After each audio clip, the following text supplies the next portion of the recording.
Welcome to Lesson 3 of Mastering V-Ray. In this scene, Peter Guthrie has provided us with a architectural scene which has really nice interior soft lighting and kind of demonstrates how he's mastered that ability to create really soft ambient lighting and nice visual structure within the image. It's all composed really well and it's all really nice. So I'm sure a lot of you will have a lot to learn from this scene.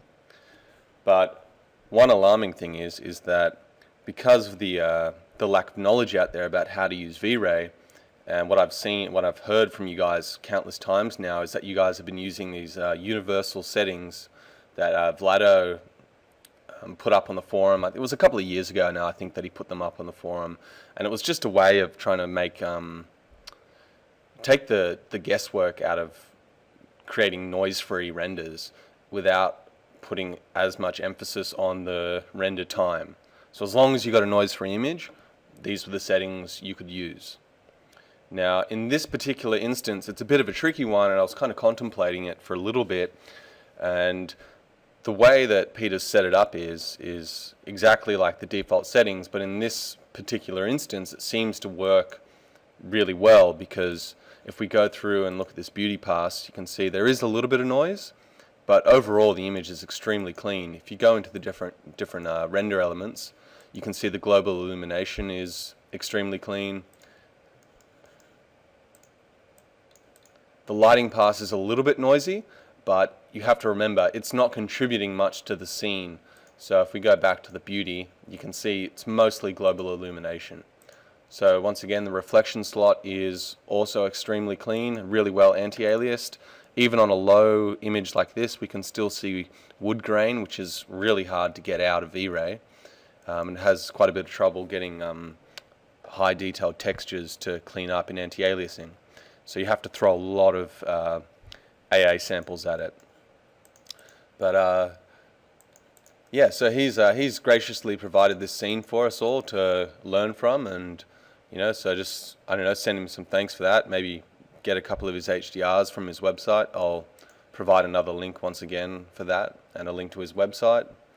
I'm sure you all know who he is. He's kind of seen as the leader in 3D architectural visualization, so it's pretty awesome to get to work with it. But one criticism obviously is that the settings used are not they're just default settings. There's no kind of understanding that's gone behind why these settings have been put into place. So now I want to take this scene, which has a nice render time straight off the get-go. It's nice and clean, but let's try and reduce that render time, keeping the render quality the same, if not a little bit better like usual, and try and just improve upon what's already out there. So before I get started, I'll just hold up there, then we'll get straight into the setting. I'll just go through a run through of what the universal settings are and what they're doing to the scene, and then we'll have a go at cracking it. Let's just take a look at the universal settings right now, and the first thing we want to take a look at is the minimum and maximum subdivisions in the scene. Now it's set to 1 and 100 at the moment, and from what we've learned in the past, that tells us that depending on the threshold used, V-Ray will use either 1 or 100 AA samples in the scene. What I've learned is that no scene ever needs 100 samples to produce a nice clean edge, ever. Like, absolutely ever. It's never needed. So the more I'm getting better at utilizing this new method of optimizing scenes, the more I'm starting to understand the correct values for different circumstances, and naturally getting more intuitive at deciding what AA value the scene might need, just depending on how many high-res textures there are, how soft the lighting is, all sorts of variables that factor in the AA.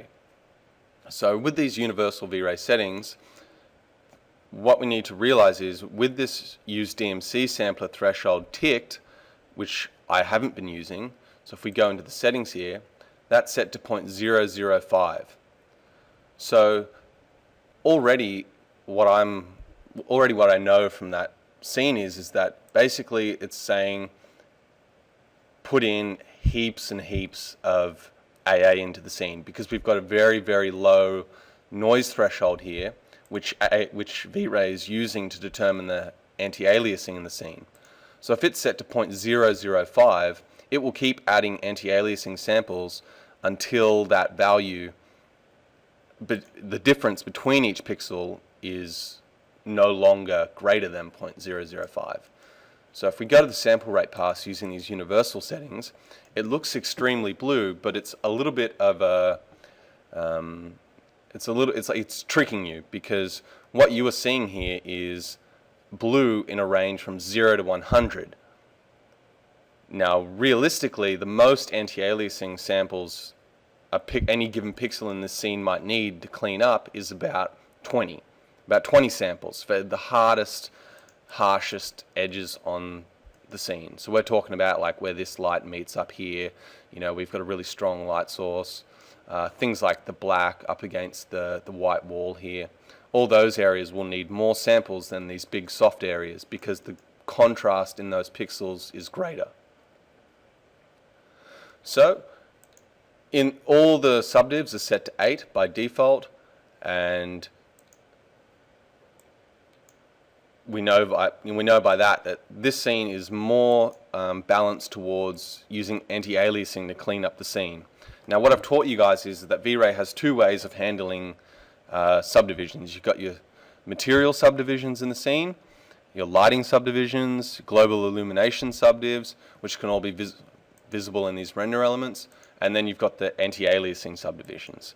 So the question is, what works better for an interior scene? And I'm continuously finding that it's the same throughout. You just need to get the right amount of subdivisions set in your scene until there's no noise being produced in those render elements, and then you start dialing in the AA and narrowing that down to what you're personally happy with. So the first thing I'm going to do in this scene is I'm going to remove a lot of the variables that might make it confusing for users to figure out where to start. So the first thing you want to do is go into the global switches and turn on override material. And all I'm going to do is I'm just going to steal this plasterboard wall shader here, just because that's kind of what most of the scene is being lit with. And I'm just going to drag that into the override slot. Sorry, I should also note that on this box with all the render nodes going, it took 11 minutes and 16 seconds using Peter's scene.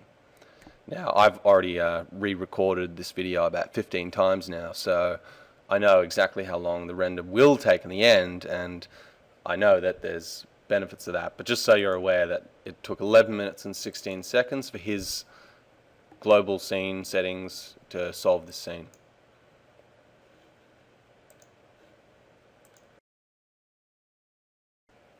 So before I render, there's just a couple of settings I want to change to make sure that I've got a good starting point with where I want to head with changing these settings.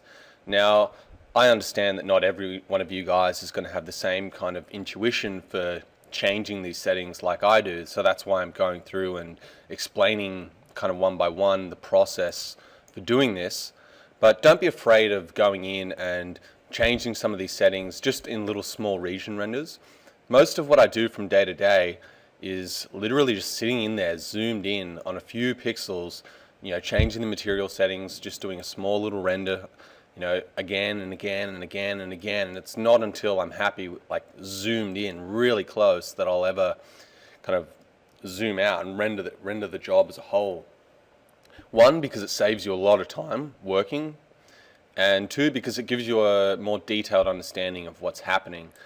I see a lot of people who make changes to their scene all at once, like they make all these different changes and they don't know what happened. So just be careful with the settings you change, but also be a bit experimental.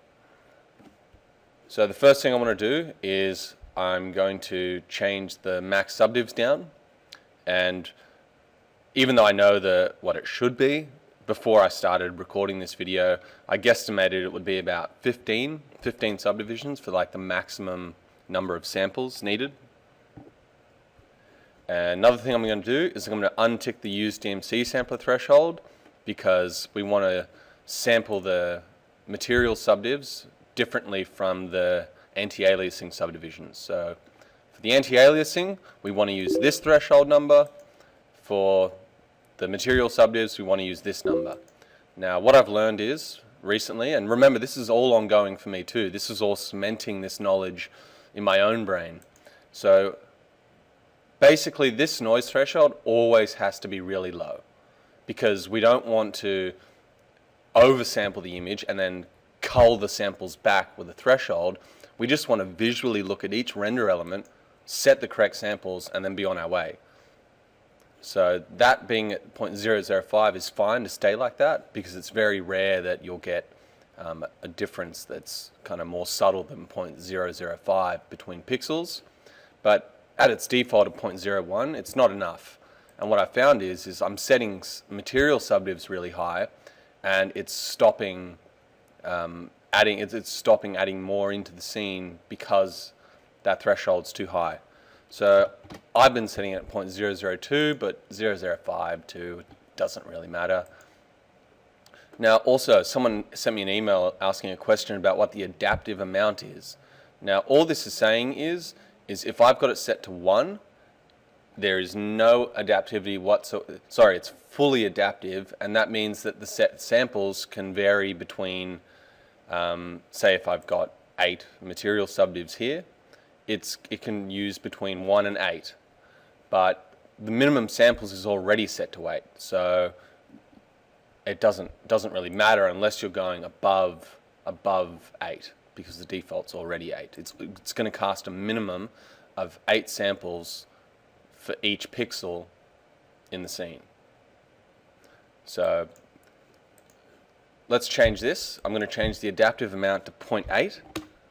So now it's saying that 20% of the samples by default are going to get pushed into the scene, and anything above that number is going to start to adaptively sample it's going to start to adaptively sample the pixels based on how much it needs.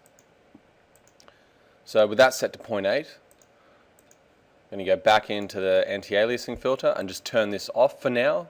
Now I've also started to use this as well, simply because we're optimizing our scenes so tightly now that there's some areas that just need a little bit more AA in the scene, and turning this on just gives you that final little bit of crisp quality. I'd never turn that on until production quality renders though. So you can just leave it off for your whole job right up until the end. Okay, now you'll notice here that Peter's also using Reinhard, which I never use, but then again, I'm not an architectural artist, so I understand why he's using it.